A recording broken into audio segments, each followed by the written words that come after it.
전기 자동차를 국가 전략으로 추진해야 되겠다라고 결정해서 전략이 실시된 게 언제부터 실시가 됐느냐? 2000년부터 실시됐습니다. 그러니까 약 25년 전에 시작을 한 거예요. 그때 전 세계에 실생활에서 전기 자동차를 쓸 거라는 생각은 아무도 하지 못할 때였어요.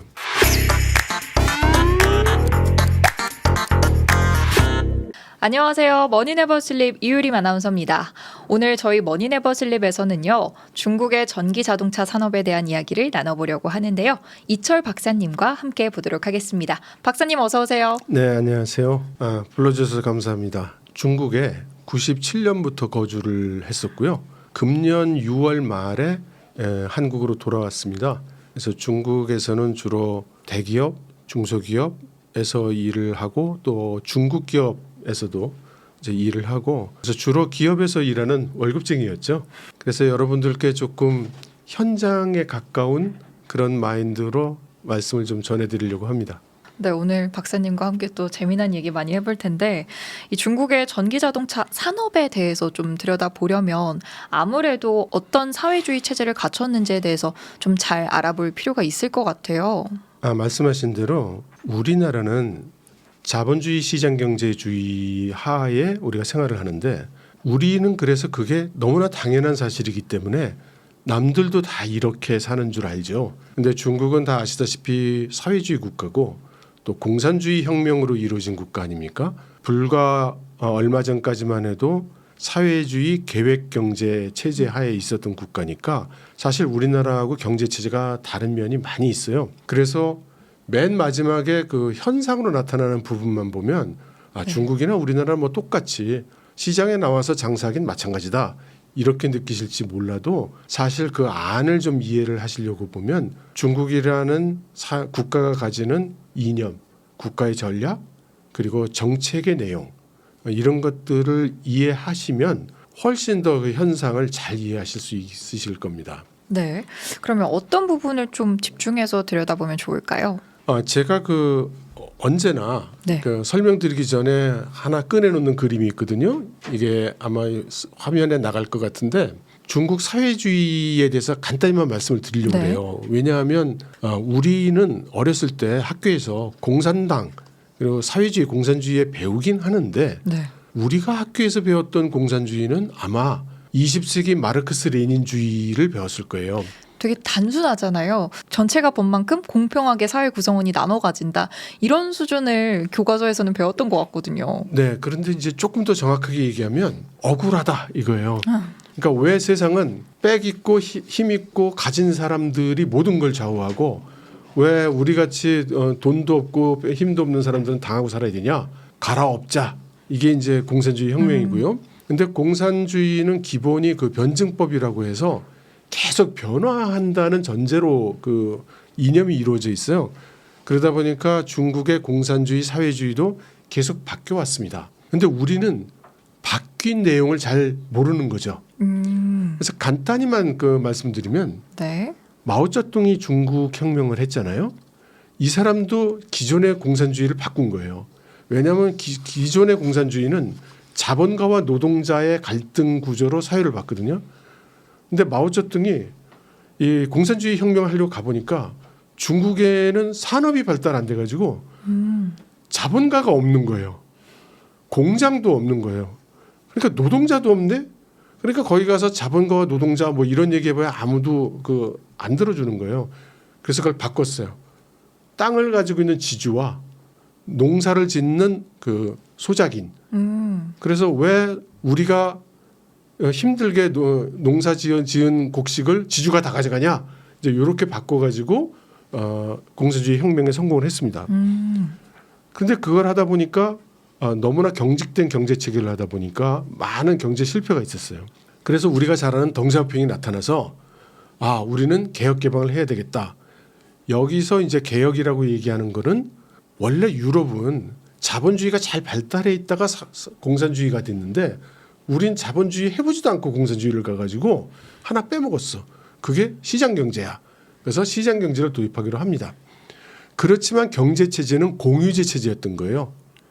그거를 장쩌민 시대에 와가지고 사유제를 도입합니다. 그래서 그때 처음으로 민간 기업이 생기고 주식 시장도 생기고 국유 기업을 민간에 불화하기도 하고 이제 이런 일이 있었거든요. 네네. 그러면서 이제 그 장점인이 그때 보니까 사회주의 혁명이 다 이렇네 뭐 이렇게 생각을 했어요. 그래서 그때 중국 공산당이 만들어지면서 처음에 100년 후에는 이 목표를 이루자라고 했던 100년 목표 두 가지를 그때는 말로 이게 목표다 그랬는데 이거 진짜로 이루어야 되겠다. 이제 이런 결정을 하게 됩니다. 그 100년 목표가 뭐냐면 두 가지인데 하나는 샤오캉 사회 건설. 그러니까 누구나 네 밥에 소고기국을 막 먹을 수 있는 그런 경제 수준을 이룩하는 거고 또 하나는 사회주의 현대화 강국을 건설하는 건데 이 내용이 안에 실제로 제일 중요한 내용은 타이완을 통일해서 조국 통일 과업을 완수하는 거예요. 그런데 이때 장점인 아저씨가 우린 다 이뤘어. 사회주의 혁명, 공산주의 혁명 대충 다 이뤘어.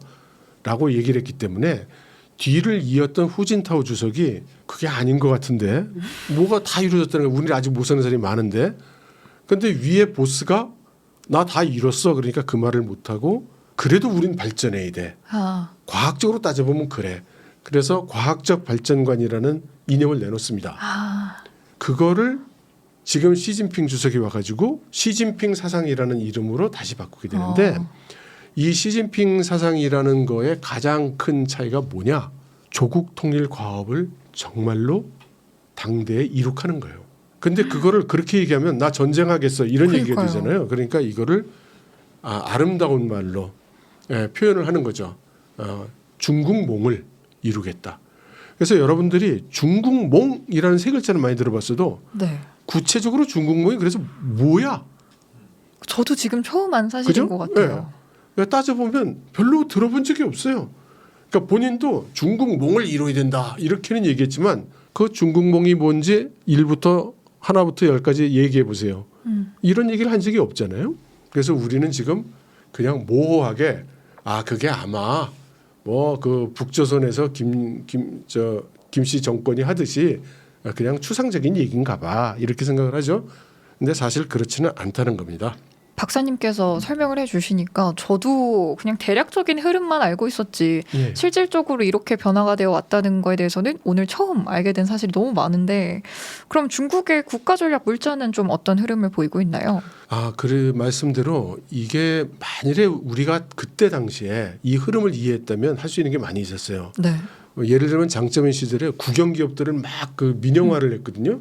막 헐값으로 팔고 그랬어요. 그래서 일본이 와서 많이 사갔어요. 근데 우리나라는 별로 안 사갔죠. 왜 이러는지를 잘 모르고 그랬으니까. 그런데 이거를 실제 그 가장 중요한 조국 통일 과업을 하려면 가장 큰 위험이 미국과의 전쟁 가능성이에요. 그렇죠. 그러니까 타이완을 통일하려고 하면 미국이나 서방이 개입을 할 텐데 그럼 우리가 미국하고 한판 뜰 실력이 되냐? 아무리 생각해도 안 되는 거죠. 그래서 이거 하루아침에 될 수는 없고 차곡차곡 준비를 하자. 근데 우리나라하고 이제 중국하고 다른 점이 뭐냐면 우리나라는 내년에 무슨 일이 일어날지 몰라요. 사실은 다음 주에 우리나라 정부에서 뭘 발표할지 짐작도 안 가요. 우리는 이런 불확실성의 시대에 살고 있고 어차피 다음 정권이 들었을 때 만일에 반대당에서 집권을 하면 니들이 그동안 다 했던 거 무효. 또 바꾸죠. 이래야 되는 거야 하고 싹 다 뒤집어 엎잖아요. 그러니까 어떻게 되겠어요? 우리나라는 장기 국가 전략이라는 게 말로는 있지만 실체가 없죠. 그리고 남의 나라에 대해서도 생각을 볼 때 저 나라의 장기 전략 같은 건 생각도 안 해요. 그러니까 우리는 일본이 22세기까지 무슨 일을 하려는지 우린 관심이 없어요. 중국이 21세기 말까지 무슨 일을 하려는지 우린 관심이 없어요. 그럼 한국이 이 21세기 말까지 가면 무엇을 달성을 할 것인가? 우린 그런 전략적 목표도 없고 계획도 없어요. 그리고 관심도 없어요. 우리가 관심 있는 건 오늘 주가가 얼마나 돼서 내 주식이 버느냐 못 버느냐 뭐 이게 관심이 있죠. 이게 제가 생각할 때는 엄청나게 위험한 상황이라고 저는 생각해요. 중국 같은 경우는 다르죠. 천년 만년 공산당이 집권할 거잖아요. 그래서 공산당 정권의 한 가지 특징이 있는데 중장기적으로 문제가 되는 사항을 함부로 결정 못해요. 그러니까 내가 그때 가면 어떻게 되겠지 하고 결정해봐야 그때 가서 고통받을 게 자기애. 그러니까 그렇게 일을 못해요. 그래서 일을 할 때 중기, 장기 이 비전을 보고 여기를 겨냥해서 일을 하는 거예요. 반대로 중국은 계획을 세우는 데만 한 2년이 걸리거든요. 그러니까 뭐 1년짜리 계획이라는 건 근본적으로 의미가 없어요. 그러니까 우리식으로는 5년이면은 뭐 중기 내진 장기 계획인데 그쵸. 중국에서는 기본이 5년 계획이에요. 그러니까 이 생각하는 방식이 다르다. 그래서 중국이 만일의 경우에 서방이 개입할 걸 생각해 보면 우리가 해낼 수 있나 이렇게 생각해 보니까 큰 문제가 있는 거예요. 우선 뭐 군사력 같은 게 안 되는 건 물론인데 예를 들어 미국이나 서방이 전쟁 같은 건 그만두고 경제 제재, 기술 제재 이런 것만 제대로 들어와도 견딜 수가 없을 것 같은 거예요. 왜 그러냐? 이 지구상의 자력으로 단독적으로 전쟁이 수행 가능한 국가가 2개 있다고 그래요. 미국하고 러시아.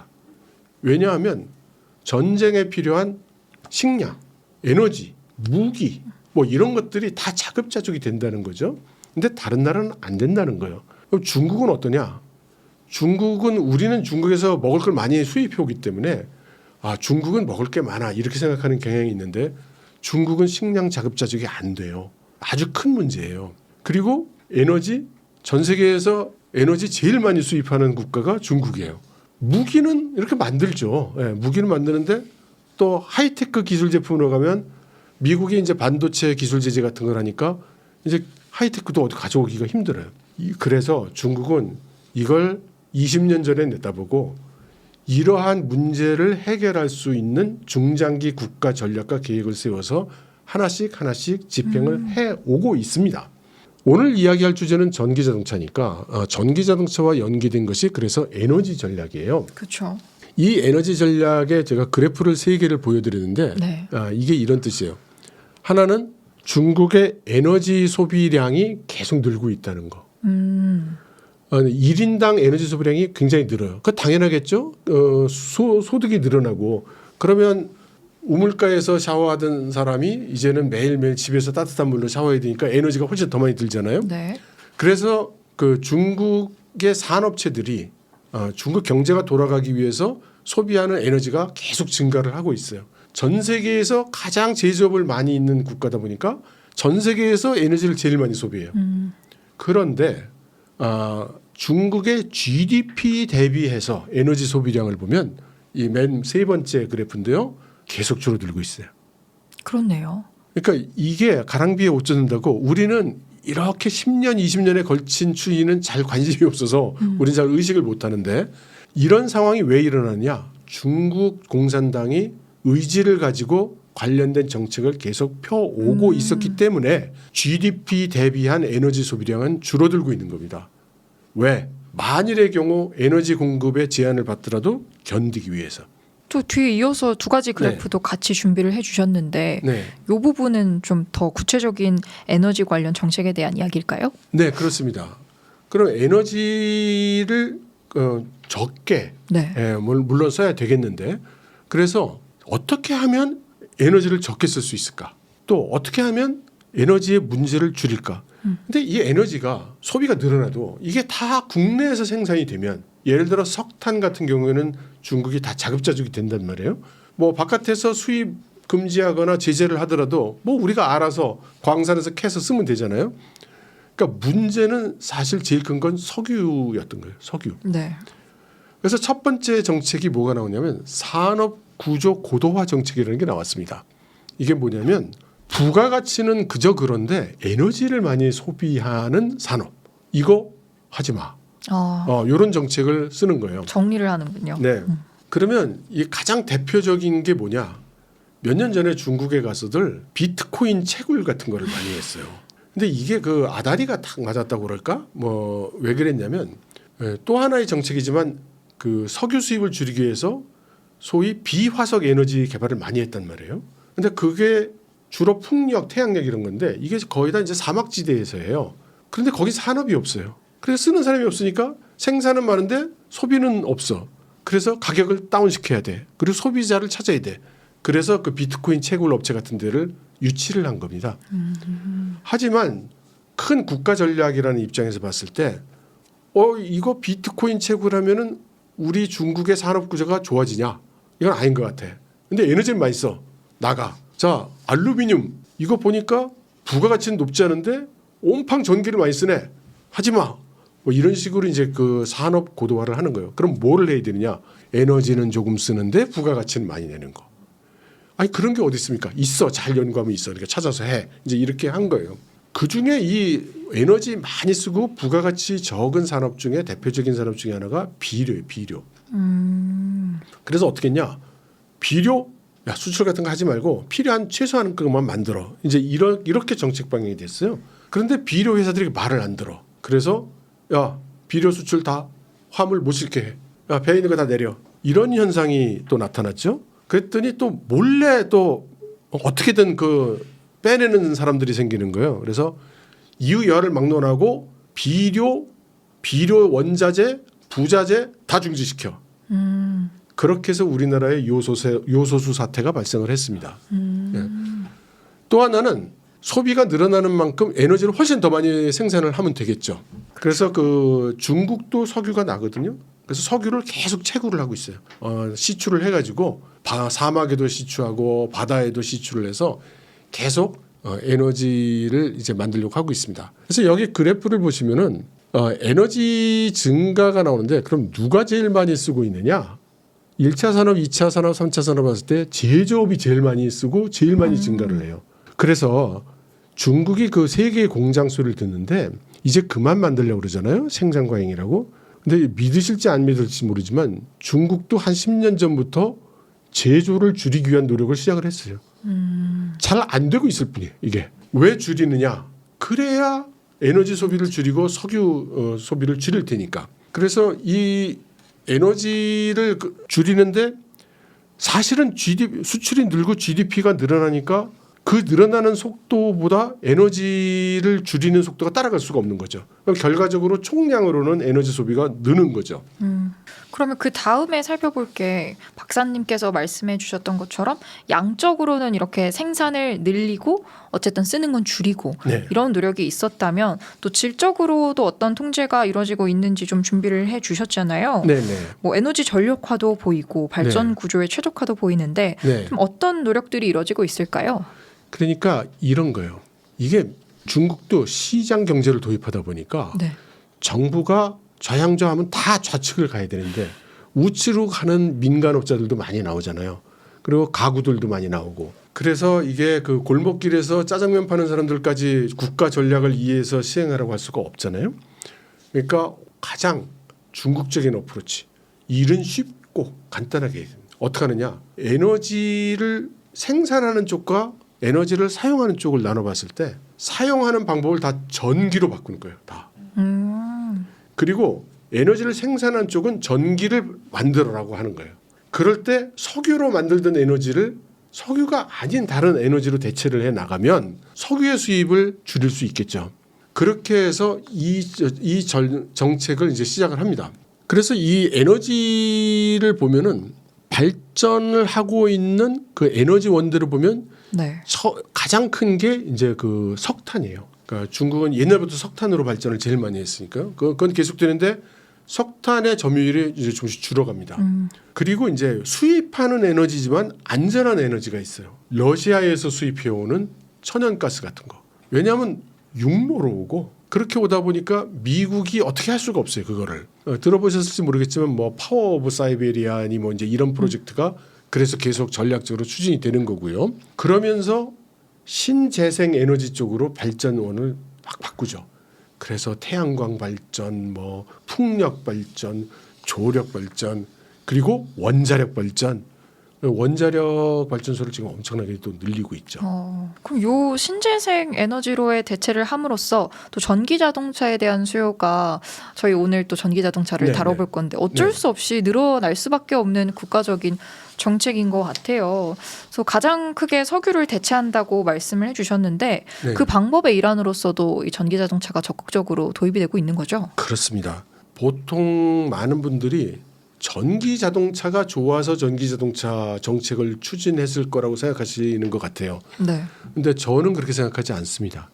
석유에 대한 소비를 줄이려고. 그렇습니다. 그러니까 에너지 문제를 해결해야 되는데 그중에서도 수입하는 에너지를 해결해야 되는데 수입하는 에너지는 그게 거의 대부분이 석유인데 그럼 석유를 어디다 쓰는가를 보니까 50% 이상을 트랜스포테이션, 그러니까 교통 운수에 쓰는 거예요. 그런데 그 당시에 수입 석유의 비중이 70% 정도 됐어요. 그러니까 한 5년 전 기준으로 얘기하면 중국에서 사용되는 석유의 한 70%는 수입해서 충당을 했다. 그래서 만일에 교통에 사용되는 도구들을 전부 석유를 안 쓰는 그런 방식으로 전환할 수가 있다면, 그렇다면 우리는 이 에너지 안보에서 달성을 할 수가 있다, 이렇게 생각을 하는 거죠. 그래서 고속철을 만드는 이유 중에 하나가, 그것도 고속철도 전기잖아요. 그러니까 전력으로 그 교통 인프라를 만든 거고, 그래서 전기 자동차 정책을 시작을 합니다. 그런데 이 제가 말씀드리고 있는 이 그 타이완 통일을 포함한 그 국가 전략이 결정된 시점이 1999년 하반기였어요. 그러니까 20세기 말에 결정을 했죠. 그러면 전기 자동차를 국가 전략으로 추진해야 되겠다라고 결정해서 그 전략이 실시된 게 언제부터 실시가 됐느냐? 2000년부터 실시됐습니다. 그러니까 지금이 2024년이죠. 네. 그러니까 약 25년 전에 시작을 한 거예요. 그때 전 세계에 전기 자동차라는 건 그냥 전람회 때 미래에는 이런 자동차가 나올 겁니다 하면서 이렇게 보여주는 물건이었지, 실생활에서 전기 자동차를 쓸 거라는 생각은 아무도 하지 못할 때였어요. 그럼에도 불구하고 중국이 이거를 국가 전략 사업으로 민 거죠. 이렇게 해놓고 에너지 사용 패턴을 전력으로 다 바꾼다고 했잖아요. 그게 얼마나 바뀌었냐? 지난 10년간 7%가 증가를 해서 지금 28%입니다. 근데 이게 일견 보기에는 그러면 21%에서 28%가 된 건데, 이것만 보면은 뭐 그렇게 뭐 많이 늘어난 것 같지 않은데 이렇게 생각하실지 몰라도 이 에너지에는 난방 에너지 같은 게 다 포함된 거예요. 그러니까 불 떼고 뭐 이렇게 난방하고 물 끓이고 하는 게 다 포함이 된 거라서 이거 굉장히 엄청나게 늘어난 겁니다. 그리고 이제 석유를 대체하기 위한 신재생 에너지 발전으로 쫙 바꾸다 보니까 이제 충분해졌어요. 그래서 작년에 신재생 에너지의 발전 총량이 화석 에너지 발전 총량을 넘어섰어요. 그리고 금년에 신재생 에너지에 투자하는 양이 금년까지가 피크고 이제 더 이상 이렇게 많이 안 한다. 이제 전략 목표가 얼추 달성이 돼서 이제부터는 조금씩 줄여나간다라고 결정이 됐어요. 그리고 내년에는 전력 생산량 자체도 내년에 피크에 다다르고 내년부터를 기점으로 해서 전력 생산량 자체도 줄어들기 시작할 거다. 왜? 전력 소비가 줄어들 거니까.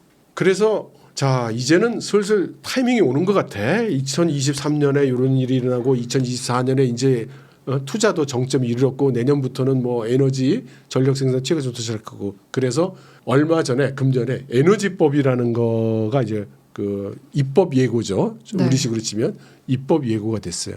그래서 자, 이제 한번 점검을 해야 되겠어. 이젠 목표가 저 앞에 보여. 네. 이제 이렇게 된 거죠.